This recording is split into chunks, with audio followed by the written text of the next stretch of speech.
All right, well, welcome to the Scrum Master Power Hour. Welcome to the new folks that are showing up for the first time. As I always say, the hardest part is showing up, but the second hardest part is showing up a second time. So welcome to those returning folks as well. I just have a quick backlog for our meeting tonight, so you kind of know where we're going. We did some introductions before I started recording, but I will explain to you a little bit about myself, give you a couple of upcoming events, and then we will get to the person we're all here to hear from, Curtis Berry, and we're excited to have you today. All right, so I am Patty. Most of you probably connected with me through LinkedIn. I'm there all the time, but that's how I get these meetings out there, and I get people to show up here to this wonderful Scrum Master community. So I am the founder of Agile Mindset Consulting. I am passionate about helping new Scrum Masters nail their role. So people from like 0 to 3 years of experience. I work with them on private one-on-one coaching, and I also do what I call my Scrum Simulator. And this is a cohort-based training to help you really learn how to do that role successfully in your company, whether that's now or in the future. I go into companies and I help them work with their Scrum Masters and evaluate their Agile transformation, where they are on their journey, and maybe some good next steps for them. And I also do a lot of meetup speaking as well. One is coming up next week, the Serious Scrum Conference, and that will be next Friday, and it's international. So please sign up if you're available to attend. Let me flip back to my other slide. So upcoming events, this Power Hour is bi-weekly. So I like to alternate between a fireside chat scenario where I invite in a guest, such as Curtis, and we have just an intimate chat. It's organic, it's natural, it's not rehearsed, but it allows you to get a window into some of the challenges you might face, how to solve them, and of course, some of the people that you might be encountering in your role as a Scrum Master. So the next Scrum Master Fireside Chat will be at the end of October, and I will announce that soon. However, the one 2 weeks from now on the 20th will be an Ask Me Anything. So I'm going to put myself on the hot seat. You can feel free to come with any questions that you're desiring or burning to have answered, and I will answer those for you. So with that being said, let's get to Curtis, and I'm going to stop sharing my screen. And if everybody could just double check to make sure their mics are off, and turn your cameras off if you like. All right. Well, welcome, Curtis. Thank you for having me. Can you hear me okay? Yes, I'm so excited to have you here. I'm always excited to invite these really awesome people to this fireside chat that I do. And I invite people that and I say to the group, I invite people that I know, people that I like, and people that I trust, because that's super important, because this is an intimate conversation. And we don't know what's going to happen, what's going to come out, but I want both of us to feel comfortable talking to each other. I invite each person for very specific reasons, and I have a couple of really cool things that I want to talk to you about tonight, Curtis, and I know that the people in my audience are excited to hear about it too. So with that being said, why don't you introduce yourself to us? Obviously, we know your name. Where are you located? Where do you work, and what do you do all day?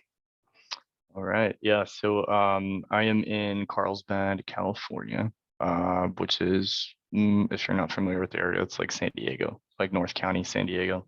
Small little like kind of beach surf town. So and currently my main 9-to-5 job is as an RTE/Agile coach for Booz Allen Hamilton, which is a consulting firm, if you're not familiar, and we cover the majority like government contracts, but we do some work in the commercial space, but I would say like we're 90% in the government space. So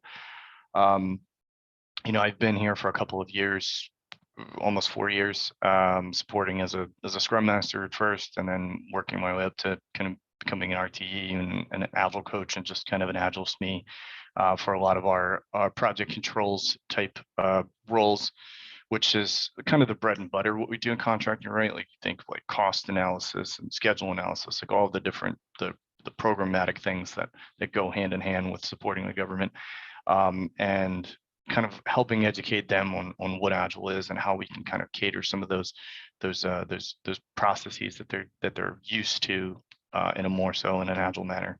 And then prior to that, I worked in the commercial industry, supporting worked at CoreLogic, if anybody's familiar, it's a mortgage data company, and worked on with a new platform they were rolling out for kind of we're helping underwriters verify mortgages faster, right?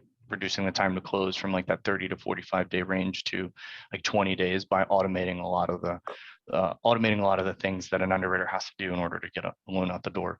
So got to work in the commercial space for some time, worked in there as a business analyst, project manager, and then that's kind of where I kind of got into Agile work. But prior to that, I was a high school teacher, high school English teacher for 5 years. And then I had crossed over and moved coasts at the same time, from the East Coast to the West Coast. So it was quite the struggle, or quite the challenge. But 4 or 5 years later, here I am, doing great things. And just other note, prior to that, I did an Army vet, so got that background and stuff too. Still in the reserves, almost 12 years. And yeah, that's a little bit about me.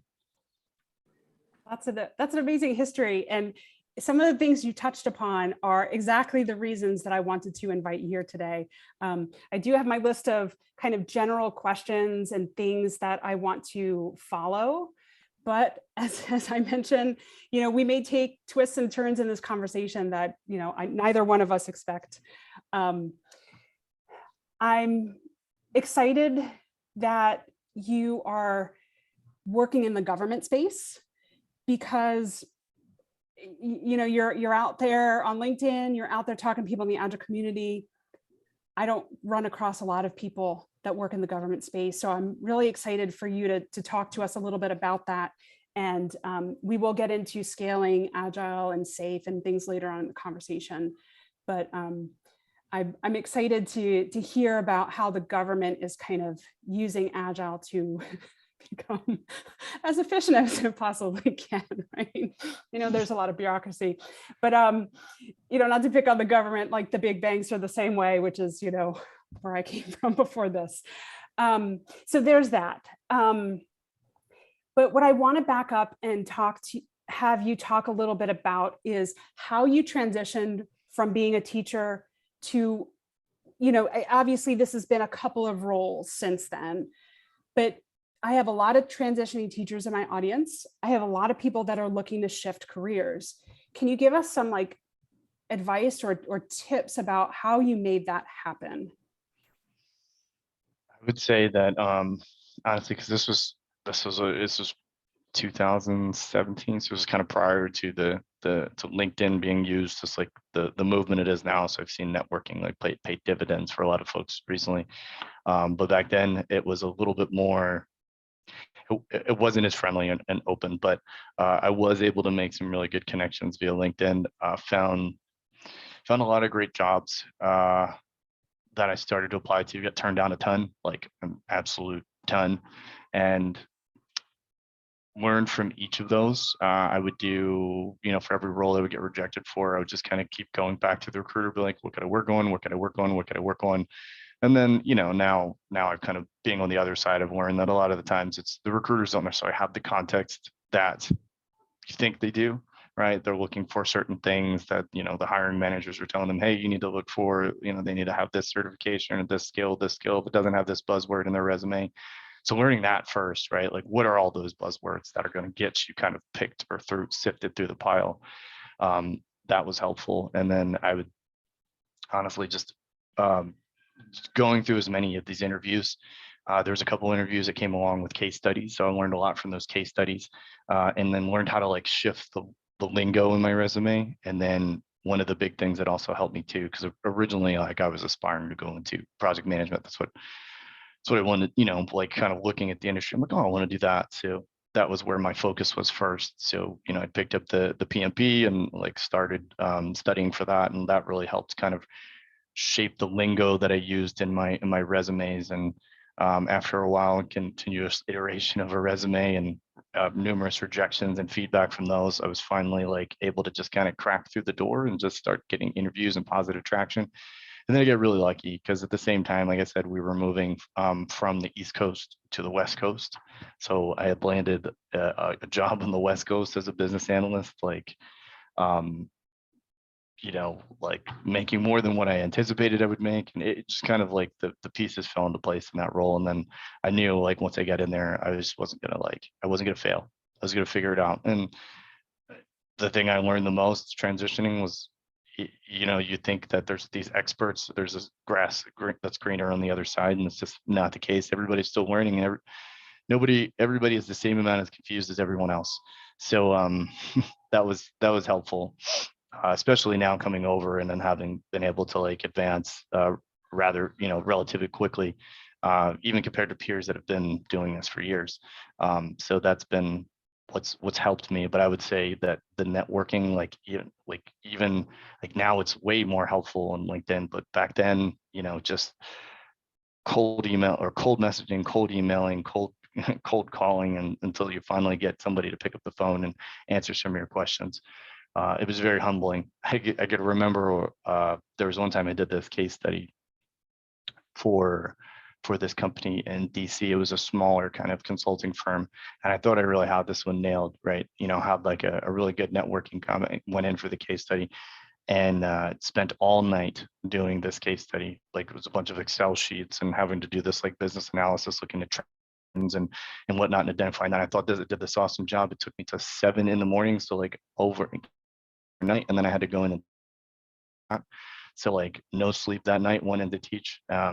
Did the interview the next day, and it was almost like I got laughed out of that room. And that was like just kind of completely devastating. But you know what? It worked out the way it was supposed to.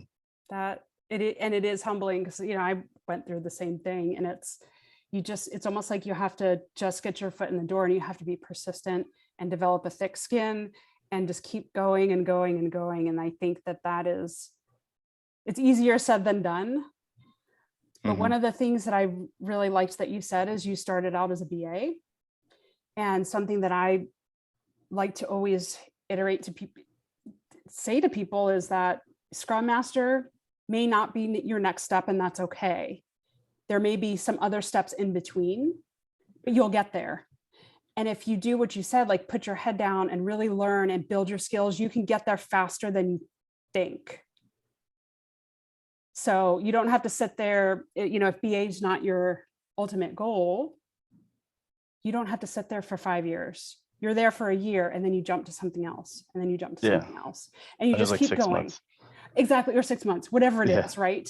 And if you do contracting, you don't have to explain my contract ended, right? You don't have to explain you didn't get fired, you didn't have to leave because of some reason, like you weren't getting along with people. It was, my contract ended, I'm moving on. So I like that you said that, because when we put expectations on things, we start to get angry and frustrated. But as you said, everything works out the way it's supposed to. And like, look at you now. Yeah, I had, what? I had no idea what a business analyst did when I started there. So I was absolutely mortified and terrified. I was like, they are going to figure me out like within a matter of weeks, and they're going to kick me out of here. Right. But that's what I said. Like, I just learned that like nobody has it figured out. Doesn't matter what they do. Like, everybody's still learning. So that's been helpful. But and then I had knew nothing about Agile until I took that role as a business analyst. And I remember getting there my first day, and I reported directly to a product owner. And I was like, hey, I'm about to get my PMP. I'm going to do great like PMP things. And he's like, oh yeah, you won't use that here. Like we're an Agile program. That's all we do. Like we do, like they had just come out of this big like pivotal labs immersion. I missed it by like 3 months starting there, where Oh, Curtis is frozen. Right Oh, after they had gone. Oh shoot, can you hear me? yeah, no, Oh, sorry. you're back. Yeah. And I was catching a lot of that, just so to speak, and I was catching a lot of like what they had learned from that, and just kind of, I like fell in love with it, like especially like as a teacher, because there's a lot, because as an English teacher, we do a lot of like Socratic discussion and like empiricism, where we build on ideas of others. So like that really attracted me to the concept of Agile, right? It's not this cut and dry thing. Here's your requirements, go do the things and manage to make sure you do all the things. It's more or less like, here's an idea. Let's start with the idea. Let's grow it. Let's iterate. Let's learn. And let's build it together in a collaborative environment. And that's exactly what you do in a classroom. So I mean, if you are a transitioning teacher, like make sure you hearken on that point about the empiricism that you naturally did in the classroom and how that kind of translates what you do in the Agile kind of ecosphere. Yeah. Yeah. Great stuff. It's, figuring out how to translate your skills in a way that when you speak about them, it makes sense to the people on the other side, because they speak a different language. Mm-hmm. Like every industry speaks a different language. So you have to learn what their language is and then describe what you have done, what your experience is in the way they can hear it. So yeah, this is great stuff. Let's turn to the next topic here. And this is more of like a quick question, just in case people aren't familiar, but then I want to talk about, what you do with your consulting firm. Because a lot of folks, especially ones that work for bigger companies, engage with people from consulting firms such as yours or Ernst & Young or, Deloitte. So we'll talk about what those folks do all day, so to speak, in just a moment. But can you tell us a little bit, what's the difference between coaching and consulting? So you can, like, coaching can fall in consulting, right? Like I look at it as like you have two types of businesses, and the majority of us, like out in the commercial space, you're supporting a product, right? You're helping a company get that product out the door. You're helping them get the product out the door as quickly as possible and make sure it's something that's satisfying your customers, right? Like that's what you're doing in a product industry, right? In a consulting industry, the people become the product, right? So now those people that are going out to, say in our case, the government, and the government, raises a demand signal, say, hey, we want our organization to become more agile, whatever organization within the government that is. We need people that can do this, right? So the vehicle they do that through is they reach out to a consulting firm, they put them on contract, and then therefore the coaching comes, right? But the coaching can happen like I could catch like 4 or 5 different demand signals on one contract as a consultant. But I would say the biggest difference would be not necessarily between coaching and consulting, I would say between product and consulting. So consulting, people are the product. Like you as the consultant are the product that your company is trying to sell to the consumer. Whereas, in a product-based organization, you're there to help support the product, right? So that would be how I describe the difference.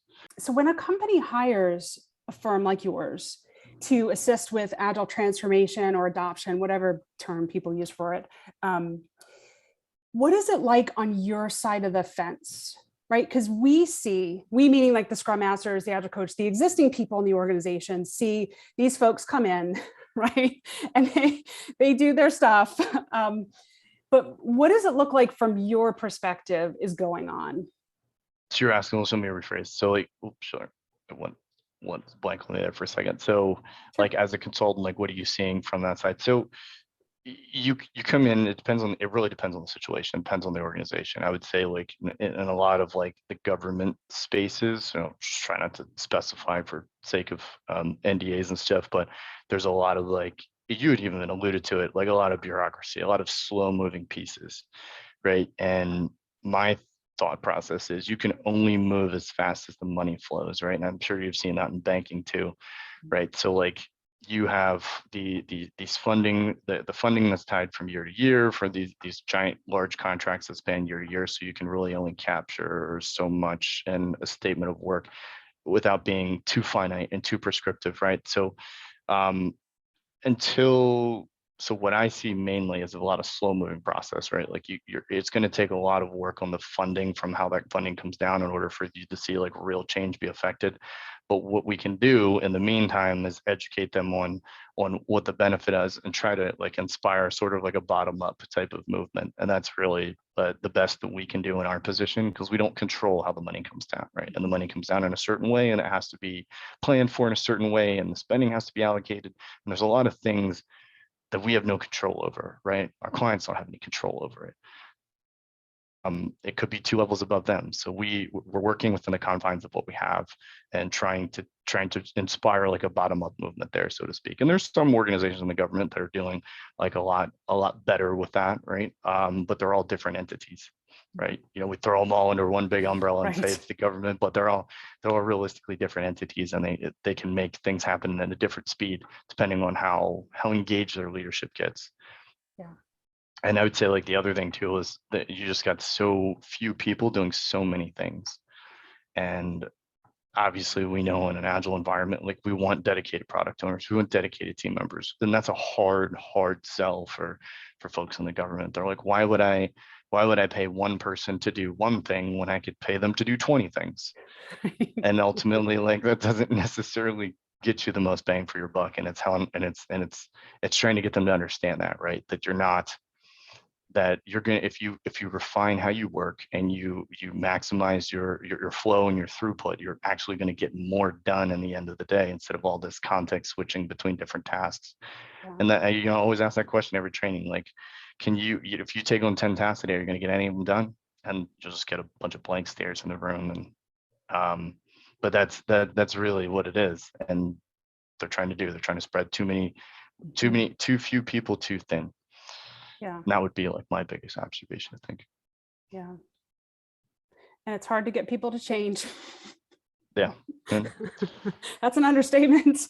And they're, you know, working at some of the larger financial institutions, it's the same thing, right? You're talking about the funding, and we have to answer to the government, right? There's all the regulations and the laws. And a number of months ago, we had Brian Rella come on, and he's a director at Wells Fargo, and he was talking about that. Like, you can push Agile so far before you start to bump up against the government, the SEC, like some things that maybe the people that are doing the development work don't ever see, they don't understand, and that they shouldn't, because that's not their job, but it makes it difficult to understand, well, why can't we just get this Agile thing going? It's like, well, you know, the laws, yeah. the laws. So we do things incrementally and push it, you know, and it's frustrating, and you have to have a thick skin in order to withstand that and understand. You meet people where they are. And this is where I want to try to, I want to jump into the safe conversation, because we're going to get to the PI planning stuff, which you know, is kind of like an offshoot of our safe conversation here.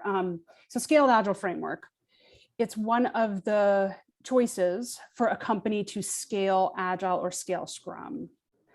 So there's a few choices. Safe, as we talked about, and I'm sure people know, is sometimes not looked upon very favorably. There's a lot of folks in the LinkedIn community that speak out very strongly against safe. However, Scrum Masters will go into companies, and this is what they do. And you can't expect to go into a large organization and tell the CEO, no, we're not doing safe anymore. It's like, who are you? You're a Scrum Master. Yeah. So for me, you know, if you don't want to do safe, don't work there. But I try to be agnostic. I try to truly meet companies where they are and meet people where they are and say, this is what I'm walking into. My job is to make it better. So whether that's scaled Agile framework, whether that's something else, it's not my job to judge. It's my job to help them improve. So I want to lay that out there. And I truly believe that, but I do want to give you a platform to speak to SAFE and how you've seen it successfully applied, especially in your environment, and why it's necessary to do that, and not just like Spotify, where we rip the whole company up and like the pieces land and the company like explodes. Yeah, I mean, you're right. It's a right tool, right problem. I wouldn't call I wouldn't say I'm like a safe evangelist or but if the situation fits, right? Like you said, there's a lot to saying that we've got to meet certain clients where they are to get them to where they're going. That doesn't mean that safe is the answer that they'll end with one day, but I mean, success looks different for everybody, right? If the government takes a year and a half, 2 years, 3 years to deliver certain projects or programs, and we can help speed that delivery up to like a year or a year and a half, then success might look like that for them, right? It might not be delivering at the at the speed of Spotify or an Amazon. Um, so I think the naysayers out there really do have to keep that in mind too. Like everybody's success is relative, right? Their definition of done is relative to the feature. Is relative to the implementation. So we have to keep that in mind. I would say I would always start off that safe is not where you end, it's where you start. It's like the training wheels to get a larger organization like that down to identify where all of those bottlenecks or pitfalls or where that some of that bureaucracy may lie in their organization, and then maybe move to like a more organic form of Scrum, and kind of start to decompose those layers. And it doesn't happen overnight, right? Especially in an industry or an organization that's funded on a yearly basis, right? That has spend plans mapped out. These are requirements. These are nothing that I can't go into my clients and say, you need to change this. They can't change that. That's 8 levels above where they are. And a lot of that is there's just so much bureaucracy tied into that too. It's like, how do you make that change? So the best thing that we can do is give them a tool that meets them kind of somewhat where they are. Educate them on what safe is and how to scale it in a way that makes sense, and then coach them on getting better at it, more efficient at it. And what they'll learn a lot of times are behaviors that we would want them to adopt later on if they were to decompose into smaller Scrum teams, right? It's the similar behaviors, right? We want to build cross-functional teams. We want to rely on empiricism as our main method of developing something. We want to collaborate across the organization. We want to have a shared consciousness within a team. Like we want to know like how to make sure we stay focused on our user and our customer at all times. And that is definitely a knock that I know most people have for safe, is there's not enough customer involvement in there. But it, and maybe not like as prescribed from the actual safe chart itself, but if you're a coach and you've been around the block in Agile for a minute, like that's the focus, right? Where to direct their attention. It's the customer, it's the user. We need to lay out those personas. We need to build our user stories. We need to always keep them in mind. So where safe may fall short in describing that or calling out customer centric, well, they do in customer centricity, but really kind of driving that home, the coach should know. Right? If you've been around the block in Agile for a minute, it's about the customer and making the customer happy and getting them involved early and often. Those things. So, but I would say that I've seen use cases for safe outside of this, right? To even just the government. Sorry, does somebody have a question? Yep, and No, I would say. Oh no, got it. In my prior role as a business analyst, right, when we were working and we kind of like had morphed into like a product owner role, because my product owner was off everywhere doing other things and couldn't work with the team any longer. I would say that we could have benefited from something with a little bit more rigor to scaling. We were developing a platform, and we were developing one part of this platform, and just verification of employment. Like, how do you verify someone's employment and when you're underwriting a mortgage? How do you do that in an auction? But there's all these different things that we didn't account for, right? We did all the development of the platform. We did all these great features and all this great stuff. We didn't have the customer involved as quickly as it could have, even though we were a lean kind of Agile organization. We had dependencies outside of our team that we had no control over. We assumed this team that's billing and doing the back end was 6 months ahead of where they were, but nobody was talking to them. Nobody knew, right? We didn't have any coordination between those teams. So, come time we need to roll this product out, here our customers are using it and we're billing it with a Band-Aid solution via a bunch of spreadsheets thrown together. So we could have really used that interconnectivity between teams there. And maybe that was on us too, or the organization, and we didn't get build the actual cross-functional team. Well, and then the other part of that is too, it's like what happens when that's done? Well, now it's got to go over to customer service to make sure they can support what the product is, and then it's got to go over to compliance, and then it's got to go over to training, and then it's got to go over all these things in order to meet regulations in that industry in order to get out the door.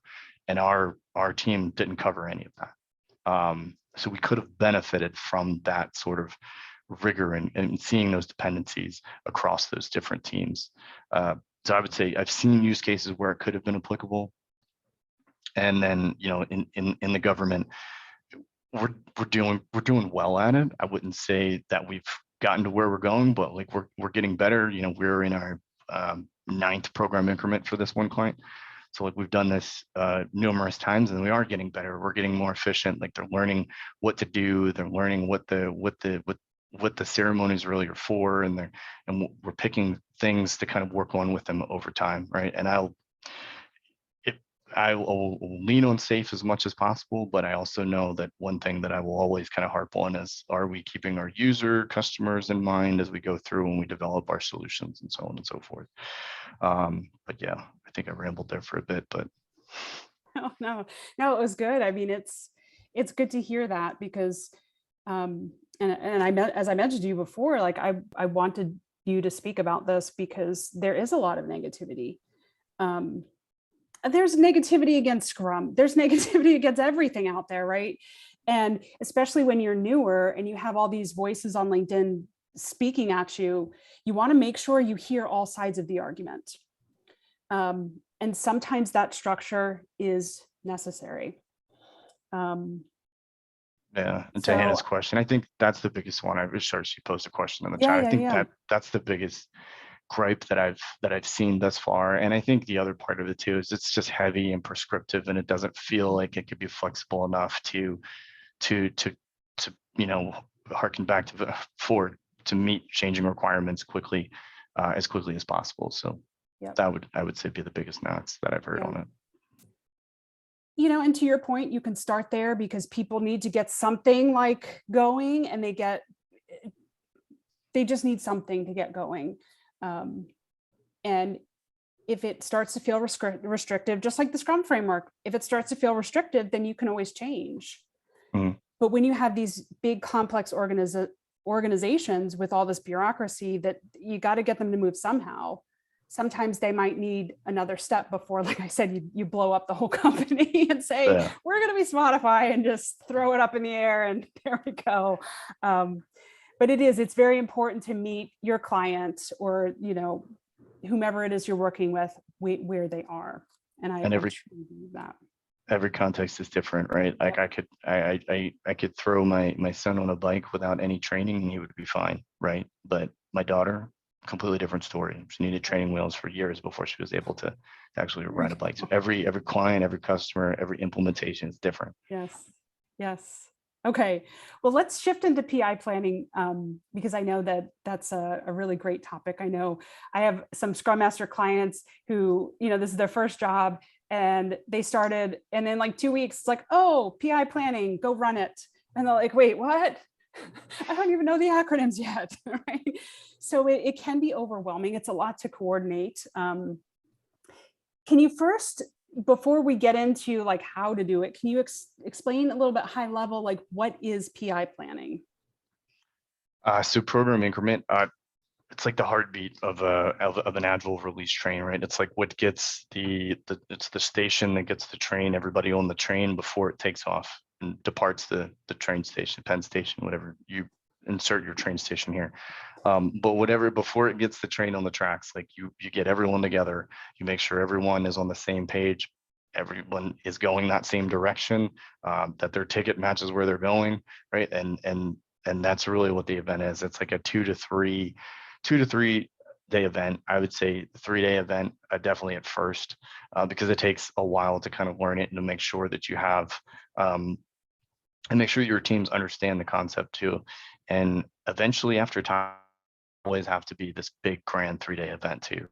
sometimes like we've done ours in a day, right? Our teams are now 9 increments in, like they know what to do. They know what they've come prepared with their homework already. So there's not a whole lot we need to do in PI planning. They've already been doing it throughout their backlog refinements leading up to it, or other meetings, and leadership's kind of on the ball. They know what they need to do. So it varies, but I would say at heart, as prescribed, it's about a 3-day event. And it gets all the business owners, all the stakeholders together, all the teams together. You establish some business context up front, right? You bring in whoever those folks are that you need from a leadership perspective to give the strategy and context of where we're going.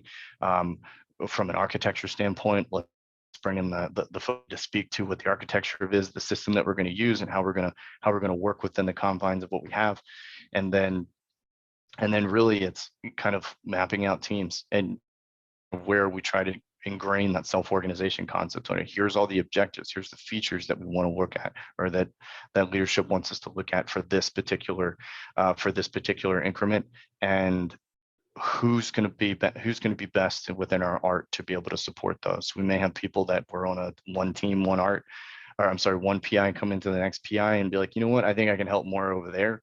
And then we allow that room and that flexibility to self-organize in that event. So once we have all that kind of set, then we break off into breakout rooms, and we start to really take those features and decompose those down, and then start mapping out those stories over the course of like 6 sprints. Is typically what we would do. We would do 6 sprints, and we know that we're not going to know, right, everything we're going to do in sprint 6, but we're going to take our best stab at least nailing down what we're going to do the first sprint, second sprint, and then start to broad stroke what we're going to look at for sprint 3, sprint 4, sprint 5. What we're really looking for is not to have everything flushed out there, but to start thinking about like high level dependencies between teams and points of collaboration we're going to need to hone in on throughout the PI, or throughout the event. And then what teams are going to need to work together on certain features. We really want to get an idea of what that's going to look like before we kick off the PI. So that's really what it is. And we'll do a couple of iterations of that, right? So we'll do team breakouts. We'll come together, we'll do a draft plan review. We'll have, different business owners, stakeholders come in and shoot holes at it, poke holes at it, say, what do you need? You're not thinking about this, you need to think about this, or what's going on here. And then we'll come back the next day and we'll do it again. And we'll do it again. And then finally, we'll walk away with a plan we feel somewhat confident in. Again, we know this is going to change. It's not like a concrete plan. This isn't waterfall. We don't know exactly 100% what we're going to do. But then we'll move into like kind of finalizing that plan. What are those risks against executing that plan? And then like what kind of, how did we do in the event? Like, what do we need to focus on? And we're trying to iterate in how we do better in PI planning too. So that's really like high level what it is, or what events take place in a PI planning. Yeah, no, that was great. That was a great explanation. How does a team, or how does an organization know that they need to do that? They need to start. What are the telltale signs that like, oh no, we got to start doing this PI planning thing? So if you go by the roadmap, right, the snake map from SAFe, they'll want you to come in and like look at like educate everybody, right? Like what SAFe is, and then they'll look at starting to do some of those value stream mapping exercises to see where the different arts may kind of, where a demand for the different agile release trains, or what we call arts, pop up there. And once we've identified what those art are, then we kind of move into that phase of launching an art. So we get our teams per launch an art. And once this section, this area needs an art, then we get a PI planning together. And that's kind of what our demand signal to kick that event off, or where it should be. But we would always kind of refer clients to the map, right? We want to follow the map as best as possible, because it is helpful to get you started. Now, can you veer from the map after you've launched an art? Absolutely. But getting started is always a nice kind of training wheel to get to that starting point, or to know, hey, I need to get a PI planning event together. Yeah. So obviously, as you mentioned, it takes, like anything, it takes a few iterations to kind of get it down. Right. There's a lot of learning over the first few PI plannings. But once the teams have kind of gotten a few under their belt, where do you see like their next major challenge or blind spot is that they may need to be aware of? Attrition, because we'll do a great job. Like usually those arts will be centered around, there'll be a lot of motivation, a lot of energy to kick them off. And then you'll get like 2, 3 awesome PIs, or well, first one's always shaky, but that second and third one are always great. And then the art will continue to live on, but then people will start to drop off and go to new things, and we'll get new folks coming in. So it's kind of managing that lull in between, I would say, because I would say between like PI 3 and PI 5 until you kind of reinvigorate it. It's managing that kind of lull there, right? It's kind of, I don't want to say it died off, but like the energy and sorry, my internet took No a break on problem. me. Keep going. It's a daily 3 o'clock break on me.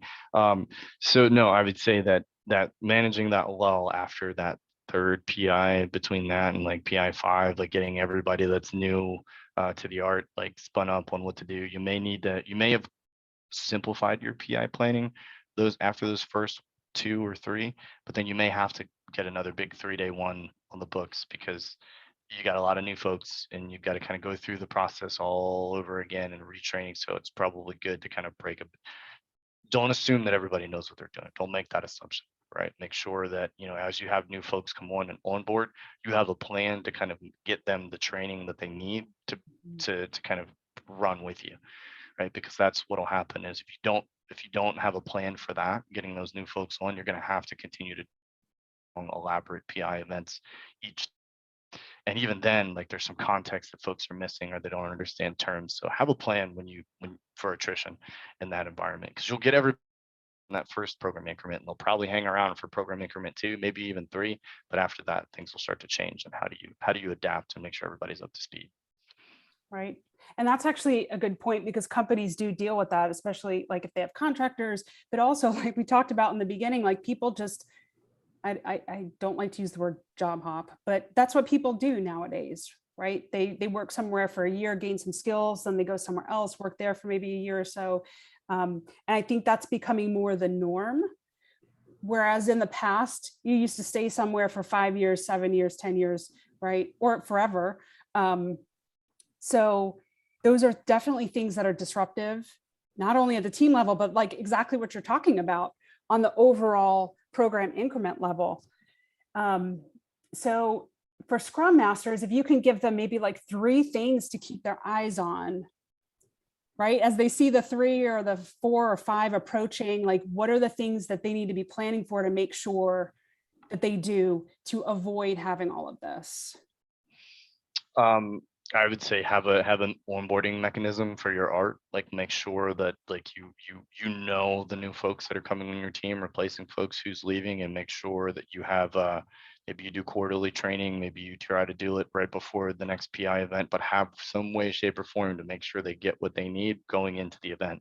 Because the last thing you want to do is not have everybody 100% kind of bought in and on the same page going into the event, because it loses some of its power. Because it is a really powerful event if everybody's on the same page and knows what they need to do and knows their roles and responsibilities. Yeah. And then I would say the other thing, just on PI planning in general, because I don't know, like if you're building one from scratch or somebody hands you a slide deck and said, here's go facilitate this PI planning, like just use my slide deck, blah, blah, blah, yada, yada. But remember, it's outcomes, not it's out. Everything is outcome based. So regardless of what you do, what change or what you make, as long as it's in service of getting after the outcomes, which is those alignments, dependencies, making sure that everyone's on the same page, as long as it's in service of those things, then do what you need to do, right? Like if you have to cut team breakouts short, or if you have to cut a day completely out because it makes sense for your organization, don't be married to the schedule of PI planning or whatever you inherit for the process. Just know, as long as you're getting after the outcomes, then you're fine. Like I said, I know my teams now only really need a 1-day PI planning event. They don't need anything further because they come in with everything kind of already refined. We have, like leadership product owner syncs throughout the program increment prior that's kind of planning and getting after like what we're going to tackle. And they're already decomposing those user stories, are already doing the things that they would do in the event. So all we're coming to do in the event is review the draft plan, make some tweaks, and then kind of go through those same kind of events, those ceremonies that we do on the very last day of the program increment. So if you have to adjust your timetable, as long as it's in service of the outcomes, that's fine. So don't put that pressure on yourself to think that it has to be 3 days and you have to hit every time mark and you have to do it this way. There's no prescriptive way. Do whatever in service of the outcomes. And then I would say lastly, like, don't be too hard on yourself, right? Like you have a team, hopefully you have a team of other Scrum Masters that are there kind of supporting the breakout rooms. That is probably one of the biggest challenges, especially in a virtual environment, is managing all the different breakout rooms, especially if you don't have a lot of Scrum Masters or if you have people kind of pulling double duty. I know that's one of the biggest issues we've had, but like lean on them as you get closer to the planning and plan as a team, right? That way, like when you go in there, there's more continuity between the Scrum Master group. There's more like you guys on the same page, and that kind of that energy, that collaboration kind of inspires the rest of the group thing. But if they look like they're not on the same page with you going in, you're not starting off on a great foot. So lean on your team, lean on the other Scrum Masters to help you kind of plan. Do it in a collaborative kind of collaborative manner. So that you could facilitate the whole thing, but everybody knows what the plan is and what's going on when you go in there. And then I did see a question come in. Yeah. I was going to say, like, let's. I know it's 6:24 for us here. I know you're at 3:24, but let's start to take some questions and throw them in the chat, and we can have Curtis answer them. So, what are the tools you use to handle dependencies? I guess XArt. Is that, I know the word internal, but what is the other word there? I think it is, if it's just a tool question, I would say ServiceNow is the one that we use currently. There is a pretty nice module that's kind of modeled after the SAFe framework in there. That's why it's kind of helpful there. I do know that Jira has some add-ons to use as well, right? That you can do a program increment planning board. I haven't used them as much. I used Jira more prior to coming into SAFe. So I would say that the bulk of my experience now is in ServiceNow for tool wise. Yeah. I would say, like, the previous company that I worked for, they were doing kind of a mix of frameworks, but they did do the PI planning, and we used Jira and we used Mural, pardon me, to plan everything out and then just put everything in Jira. So. Yeah. Oh yeah, and Mural's a great one too. Especially like at the team level, because there are some nice integrations between Mural and Jira that you can use to kind of make sure you're not like having to just transcribe everything you did on the Mural board. It just depends on the circumstance. There's certain things, especially in a government space, like you have to check like what you're cleared to use or what tools have the authority to operate. So can't use all the nice fancy tools. So we have to use what we have at our disposal. Okay, so Mark, you have some great questions here. So how well do organizations and individuals understand? And then there's a link there. How will the organization individuals know when to go with it? Like when to go with SAFe? So, yeah.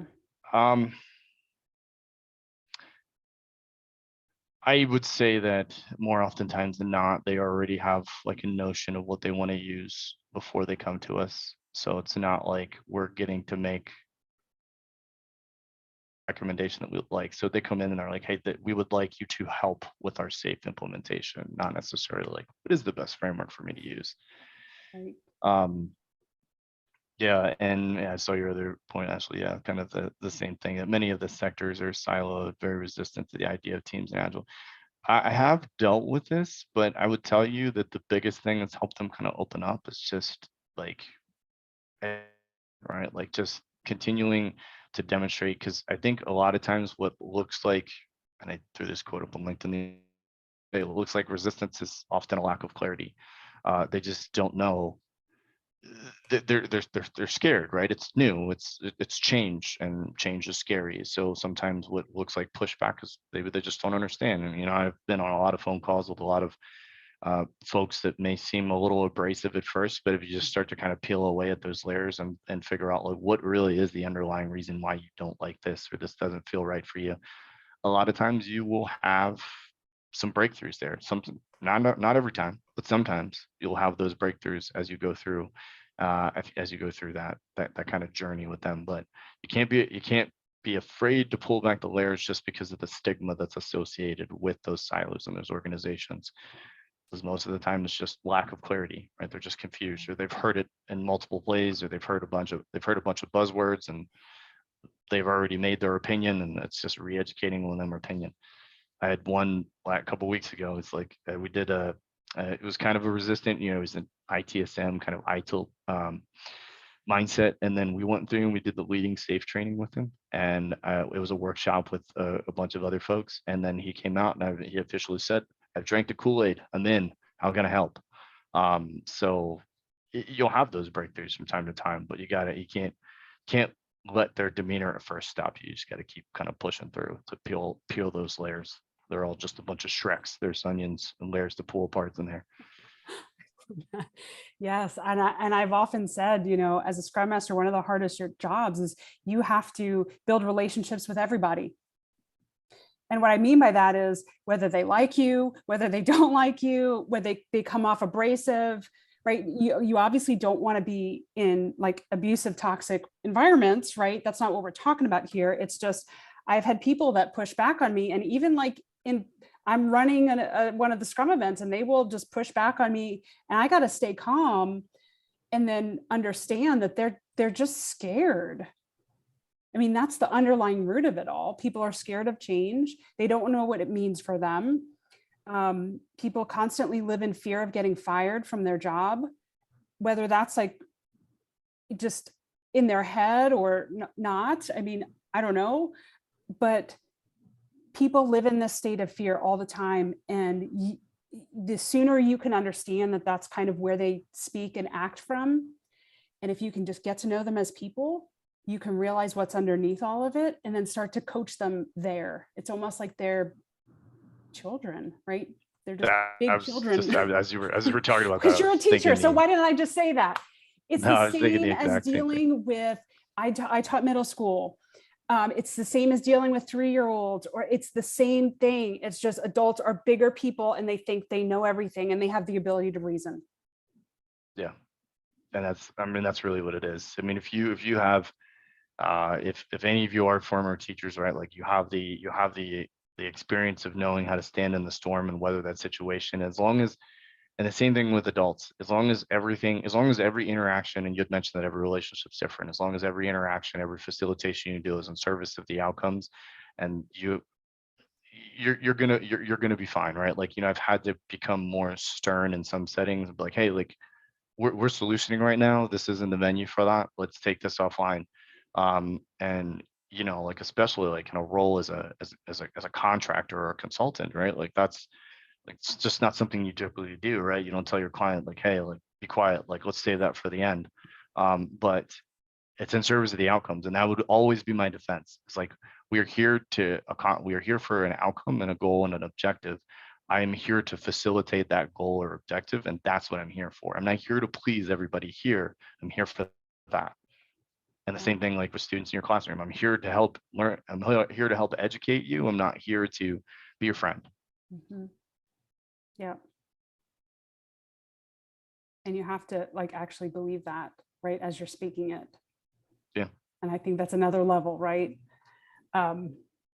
Awesome. Well, Curtis, I know we're at time here. Do you have any like last things that you want to say or share before we sign off? Obviously, everybody connect with him on LinkedIn. He puts out great content. I did see that post you're speaking about, so absolutely 100%. But anything you want to say before we close the conversation here? Yeah.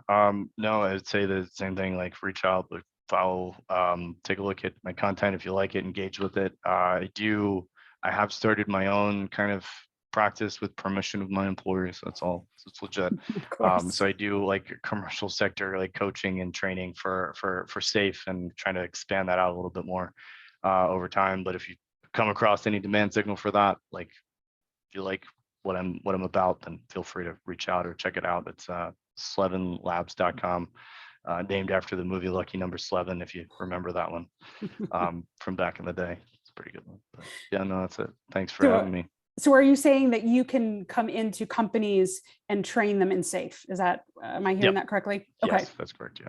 Okay. So like any of the trainings or the roles that you need, or just that initial kind of coaching, right? It doesn't have to be, it could be framework agnostic as long as, but those are the only ones that at the moment that I could certify you on outside of my current company. Sure. Always got to get it cleared with the company. Mm-hmm. I get that. Okay.